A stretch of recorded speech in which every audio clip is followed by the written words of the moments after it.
ഈശോയ്ക്ക് മാതാവിനും ഒരായിരം നന്ദി. എൻ്റെ പേര് നീബു റഹ്മാൻ. ഞാൻ മെഹബൂലയിൽ നിന്ന് വരുന്നു. ഞാൻ എൻ്റെ മോന് വേണ്ടി സാക്ഷ്യം പറയാനാണ് ഇവിടെ നിൽക്കുന്നത്. ഞാൻ അഞ്ച് ജപമാല അടുത്ത് കൂടിയിരുന്നു. ഞാൻ കൃപാസനത്തിൽ പോയി ഉടമ്പടി എടുത്തിരുന്നു. 2023 എൻ്റെ മോനെ ഞാൻ വിസ എടുത്ത് പോയിട്ട് കൊണ്ടുവന്നു. അവന് 9 മാസം വിസ അടിക്കാതെ റൂമിലിരുന്നു. അത് കഴിഞ്ഞ് അവനെങ്ങനെ കയറ്റി വിടുന്ന അറിയാതെ ഞങ്ങൾ പല സ്ഥലത്തും മന്ദപ്പനെന്ന് വിളിക്കുമ്പോൾ മന്ദപ്പ് പറയും പോയിട്ട് അറിയില്ല വിസ എടുക്കാതെ മന്ദപ്പ് എടുത്തത്. പോയിട്ട് അറിയാതെയാണ് മന്ദപ്പ് വിസ എടുത്തത്.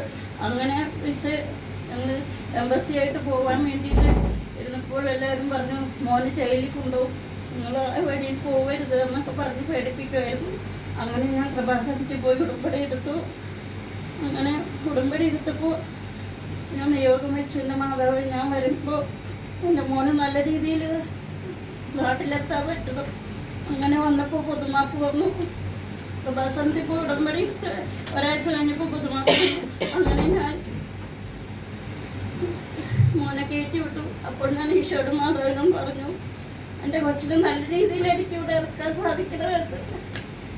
അങ്ങനെ എൻ്റെ കൊച്ചിന് 1 മാസം കൊണ്ട് ഞാനിവിടെ ഇറക്കി.